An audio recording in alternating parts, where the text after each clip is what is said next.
नमस्कार मित्रों, एक बार फिर हम हाजिर हैं आपके बीच में एक विशेष विषय को लेकर। हमारे बीच उपस्थित हैं इस समय जिले के मुख्य चिकित्सा एवं स्वास्थ्य अधिकारी डॉक्टर संगीता त्रिवेदी मैडम। एक जाना माना नाम, एक ऊर्जावान और कर्तव्य के प्रति समर्पित व्यक्तित्व के धनी। आज हम चर्चा करेंगे विशेष विषय को लेकर मैडम से कि जो बीमारी इस समय फैली हुई है उस पर किस प्रकार से बचाव करना है और क्या क्या समस्याएं हमको हैं। और विशेष विषय यह भी है कि इस समय कोविड से बचाव के लिए लेकर टीकाकरण के लिए लगातार प्रयास चल रहे हैं। बताया जाता है कि लगभग 1.5 लाख लोगों को टीकाकरण दमोह जिले में हो चुका है और आने वाले समय में ये टीकाकरण की और रफ्तार पकड़े, इसके प्रयास चल रहे हैं। मैडम, बहुत बहुत स्वागत है आपका। आम जनमानस के लिए आपकी तरफ से जो संदेश जाना है इस विषय को लेकर हम आपके बीच में उपस्थित हैं। विषय ये है कि कोविड-19 को जिस प्रकार से आप लोगों ने मिलकर, कोरोना योद्धाओं ने मिलकर पराजित किया, प्रथम लहर को समाप्त किया, दूसरी लहर आई, दूसरी लहर भी लगभग समाप्त हो गई। इसके लिए आप सब लोगों के लिए अभिनंदन, आप लोगों के बधाई के पात्र हैं आप लोग। अभी तक कितने आप लोगों ने टेस्ट किए और कितने पॉजिटिव आए, कितने लोगों को हम स्वस्थ कर पाए, ये थोड़े से जानकारी होता है। जैसा कि आपने कहा कि अभी हमारी सेकेंड लहर भी आ गई कोविड की और अब खत्म हो रही है ईश्वर की दया से।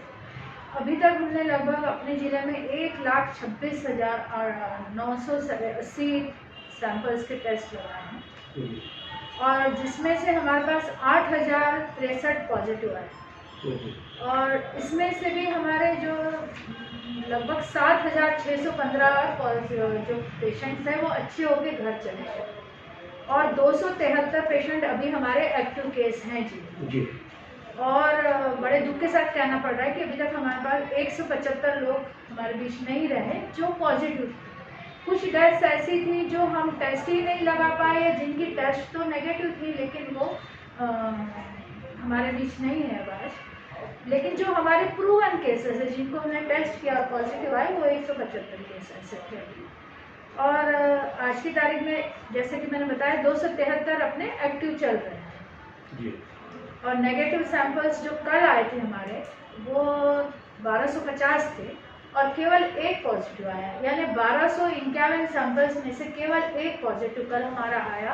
इसीलिए मैं ये आशा कर रही हूँ कि बहुत ही जल्द हमारे जिले में से कोविड का जो है सेकेंड लेयर भी खत्म हो जाएगी। जैसे कि आपने बताया सेकेंड लेयर बिल्कुल समाप्त हो जाएगी और वैसे जो जिस हिसाब से दिखलाई दे रहा है 377-378 तक हम पहुँचे और हम आकर 1 पर पहुँचे, मतलब बहुत कम समय में।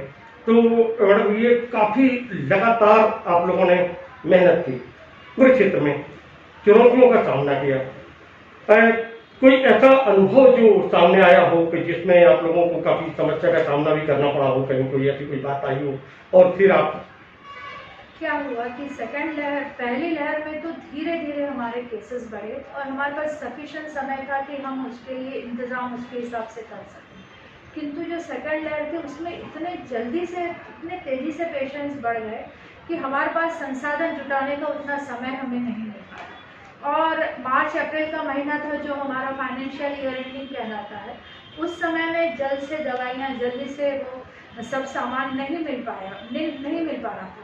गवर्नमेंट ने बहुत ही जल्द हम लोगों को फाइनेंसेस से कोई कमी नहीं रखी, तो जिसको 1 या 2 दिन बाद कोविड होने वाला था और उसने वैक्सीन लगवाई। अब उसने, चूँकि उसको तो कोविड होने ही वाला था, पर उसने सोचा कि मैंने कोरोना का वैक्सीन लगवाया इसलिए मुझे कोरोना हो गया। एक तो कुछ भ्रांति इस वजह से फैली कि उनको लगा कि हमें वैक्सीन से कोरोना हो गया। दूसरा, कुछ लोगों को मालूम था कि उनको बुखार आ रहा है और उनको कोरोना हो सकता है, तो उन्होंने सोचा कि हम वैक्सीन लगा लेंगे तो ये इसका इलाज हो जाएगा। जबकि वैक्सीन कोरोना का इलाज नहीं, वो तो हमें तैयार करता है हमारी बॉडी को बीमारी से लड़ने के लिए। वैक्सीन का काम है कि वो अपनी सैन्य, जैसे अपन किसी देश पे आक्रमण पे अपन पहले से सेना तैयार कर लेते हैं, वही काम वैक्सीन करता है कि हमारे शरीर में बीमारी से लड़ने की सेना पहले से तैयार कर लेते हैं। लेकिन लोगों ने सोचा कि वो इलाज है, इसलिए उन्हें लगवाया और इसलिए उनको जब कोविड बढ़ गया तो उन्हें लगा मैं वैक्सीन से बढ़ गया। बस केवल यही कारण रहा होगा जिससे लोगों में गलत धारणाएं वैक्सीन की पैदा हुई। तो जैसे कि मैडम ने भी बेहतर जानकारी दी, बात बिल्कुल सही है कि जिन लोगों को कोविड था उनने टेस्ट करवाने की जगह पे, उनका इलाज लेने की जगह पे वो वैक्सीन लगवा ली, और जब वैक्सीन लगी तो फिर वैक्सीन ने अपनी जगह अपना काम शुरू किया, कोविड ने अपना काम शुरू किया, और स्थिति ये बनी कि कुछ लोग आतमाई काल के काल में चले गए और दोषी हो गई वैक्सीन। और यही एक बड़ा कारण था, जबकि वैक्सीन आपके शरीर के अंदर जो WBC रूपी सैनिक हैं उनको युद्ध लड़ने की कला सिखाती है, और वही वैक्सीन का काम होता है। जैसे कि मैडम अभी एक और भ्रम है कि धात्री महिलाओं को कि वैक्सीन नहीं लगवाना चाहिए, पर अभी ऐसी जानकारी आ रही है कि उनको भी वैक्सीन लगाई जा सकती है। मैं चाहूँगा इस संबंध में भी आपको जानकारी दें, क्योंकि ये भ्रम लोगों के बीच में है। भ्रम तो बहुत तरह के लोगों के बीच में है, लेकिन मैं ये क्लियर कर दूं कि ना ही दूध पिलाने वाली महिलाओं को मनाही है वैक्सीन लगाने से। जी। दूसरा, कई लोगों को लगता है कि यदि वो मेंसेस में है तो वैक्सीन नहीं लगाना चाहिए। मैंने 1-2 व्हाट्सएप पे पढ़े मैसेज, वो भी सरासर गलत है। हमें नहीं पता कि कौन लोग हैं जो ये भ्रांतियां फैलाते हैं। भाई वैक्सीन का अलग काम है, उससे आपकी जो नॉर्मल शारीरिक प्रक्रिया है वो तो अपनी लाइफ में जैसे चल रही है। हाँ, आने वाले समय तो मुझे लग रहा है कि बहुत ही जल्द जो गर्भवती महिलाएं हैं उनके लिए भी वैक्सीन का चालू कर दिया जाएगा, क्योंकि गर्भवती महिलाएं भी हमने देखा जिनको कोविड हुआ, कुछ लोगों को अपनी जान गंवाना पड़ी। तो जो वैक्सीन का बेनिफिट है वो उस बीमारी के जो दुष्प्रभाव है उससे ज़्यादा है, तो उस पर रिसर्च चल रहा है, और हो सकता है आने वाले समय में हम गर्भवती महिलाओं में भी चालू करें, क्योंकि आज की तारीख में कोरोना से बचने के लिए वैक्सीन के अलावा कोई हमारे पास शस्त्र नहीं है जो हमें उससे विजय दिला सके। वैक्सीन ही एकमात्र विकल्प है, जैसा कि अभी बताया गया। आपसे एक निवेदन है कि वैक्सीन जरूर लगवाइए, वैक्सीन के प्रति भ्रम नहीं पालिए। साथ में कोरोना से डरना भी है, लड़ना भी है, इसके लिए मास्क भी जरूरी है, 2 गज की दूरी भी जरूरी है, सोशल डिस्टेंस भी जरूरी है, और वैक्सीन भी जरूरी है। ये सारी चीजें आवश्यक हैं। और मैडम एक और प्रश्न उभर के सामने आता है कि एक कम स्टाफ, एक प्रकार से अगर कहा जाए तो शायद कोई अतिशयोक्ति होगी, बीमार विभाग और आम जनमानस को स्वस्थ कर देने के लिए टाइट संकल्प, कम चिकित्सकों के बीच में, जब आपके क्षेत्र में पॉजिटिव भी कुछ चिकित्सक हो रहे हैं जो रात लगातार मेहनत कर रहे हैं, और उस समय आपके अंदर ऐसा कौन सा शक्ति होती है कि आप लगातार ऐसे लोगों को मोटिवेट करके वो क्षेत्र में काम करवा के ले जाते हैं? क्योंकि कम लोगों के बीच में से इतना बड़ा काम निकाल लेगा, निश्चित रूप से ये एक अलग बात होती है। ये बात तो है, जब हम लोग महामारी से लड़ रहे थे, और ये हम हमारे विभाग के हर कर्मचारी को मैं धन्यवाद करना चाहूँगी कि हमारे डॉक्टर्स, हमारे नर्सेज, हमारे सारा पैरामेडिकल स्टाफ, उन्होंने बहुत मेहनत करी, उनने अपनी जान की परवाह नहीं करी। नहीं तो वो भी इंसान थे, वो मुझसे कह सकते थे कि मैडम हम लोग पेशेंट नहीं देखेंगे या हम इलाज नहीं करेंगे। लेकिन मैं आपको बता दूं कि पूरे स्वास्थ्य विभाग के एक कर्मचारी ने अपनी पूरी जान लगा के सब लोगों की सेवा करी, जिसके लिए वो ईश्वर देखता है उनकी मेहनत को, और हम बहुत बहुत धन्यवाद है पूरे मेरे स्वास्थ्य कर्मियों का। और जब हमारी जंग बीमारी से हो रही थी, तो केवल मानवता की सेवा और हमारे ज़्यादा से ज़्यादा लोगों की जान बच जाए, केवल मुझे यही विचार एक मेरे मन में था, जिससे हम लोग अलग अलग तरीके से हम लोग निकाल रहे थे तरीके कि हम किस तरह से लोगों को बचा पाए इस बीमारी से। प्रॉब्लम ये हुई कि पिछली बार जब पहली वेव आई थी तब डॉक्टर्स को भी पता नहीं था कि इस बीमारी से कैसे लड़ना है, लेकिन इस बार हम लोगों को पता था कि एक्चुअली कैसे कैसे अपन इलाज करने से पेशेंट बच सकता है। लेकिन इस बार पेशेंट हमारे पास बहुत लेट आ रहे थे। तो मुझे तो सबसे यही कहना होता है कि बुखार आए तो आप छिपाएं नहीं, तुरंत टेस्ट कराएं, और शुरू से ही डॉक्टर की निगरानी में रहे, जिसमें कि जब जैसे ही आप थोड़े से कॉम्प्लिकेटेड केस में टर्न हो रहे हैं तो आपका तभी इलाज हो जाएगा, तो आप सीरियस नहीं हो पाएंगे। तो केवल लोगों की जान बचाना है, ये सोच, इस विचार के अलावा इसी विचार ने मुझे शक्ति दी कि भाई हम जो कर सकते हैं करें। और इसमें प्रशासन का भी पूरा सहयोग है। जो कलेक्टर साहब तब थे और अभी भी है, उन्होंने पूरी अपनी जितनी हैसियत से वो जितनी मदद कर सकते थे स्वास्थ्य विभाग वालों की, उन्होंने पूरी मदद करी। और हमसे कहा कि मैडम आपको जितना स्टाफ लगाना है आप लगा लीजिए, लेकिन लोग तैयार नहीं हो रहे थे। जो नए स्टाफ है वो हमें मिल नहीं रहा था उस टाइम में, पर सर ने कह दिया था कि आपको जितना स्टाफ लगाना है हम अपने फंड से उनका पे कर देंगे, आप लगा लीजिए। तो मुझे हर विभाग से बहुत सहयोग मिला और उसी वजह से आज हम इस बीमारी से लड़ पाए। जैसे कि शासन की तरफ से माननीय मंत्री जी का लगातार विजिट हुआ, किस प्रकार का उनका सहयोग, कैसा मार्गदर्शन है?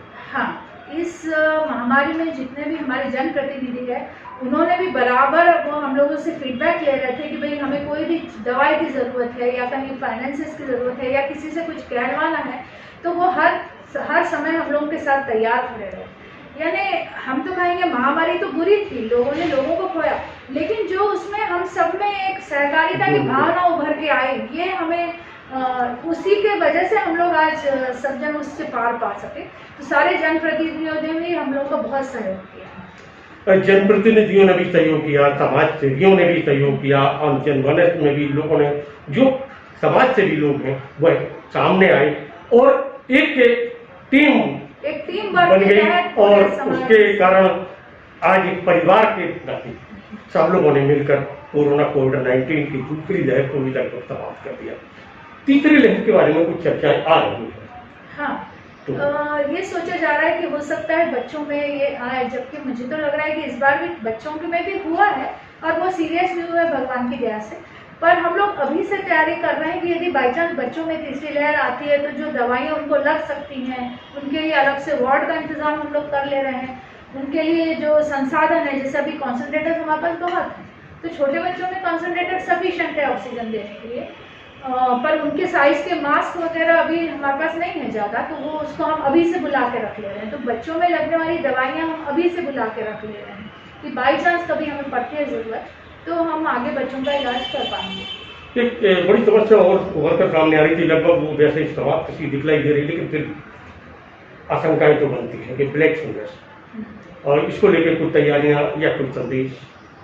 देखिए, ब्लैक फंगस हमेशा से हवा में हमारे आसपास हम हमेशा देख सकते हैं, जो काले रंग की आपको लेयर दिखेगी बारिश में स्पेशली, वही ब्लैक फंगस है। जब कोविड से इंसान की शरीर की प्रतिकार जो शक्ति होती है वो एक तरह से नष्ट हो जाती है, तो सिर्फ ब्लैक फंगस ही नहीं, और भी जो कीटाणु हमारे आसपास है वो हमारे शरीर पे हमला कर देते हैं। तो जो व्यक्ति कोविड से ठीक हो गया लेकिन उसकी प्रतिकार शक्ति इतनी क्षीण हो गई कि आसपास के वातावरण में जो भी जीव जंतु हैं गायब, वो उस पर हमला करने लगे।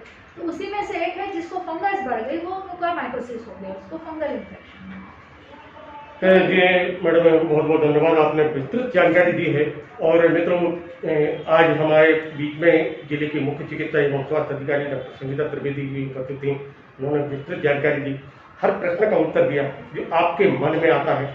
आप सबसे निवेदन है, कोरोना से डरना नहीं, लेकिन डरना भी है, लड़ना भी है, वैक्सीन लगवाना भी जरूरी है, सोशल डिस्टेंस का पालन भी जरूरी है, मुंह पर मास्क भी जरूरी है, क्योंकि अगर हम नहीं समझे तो आने वाले समय में और भी विकराल समस्या बन सकती है। शासन जो दिशा निर्देश देता है, हमारे चिकित्सक बंधु जो दिशा निर्देश देते हैं, उनका हमें पालन करना है, क्योंकि जीतना है, हमें जीतना है दमों को, जीतना है प्रदेश को, जीतना है देश को, और हमें पराजित करना है कोविड-19 को और अन्य बीमारियों को भी। फिर मिलेंगे एक नए व्यक्तित्व के साथ, नई चर्चा के साथ। बहुत बहुत धन्यवाद।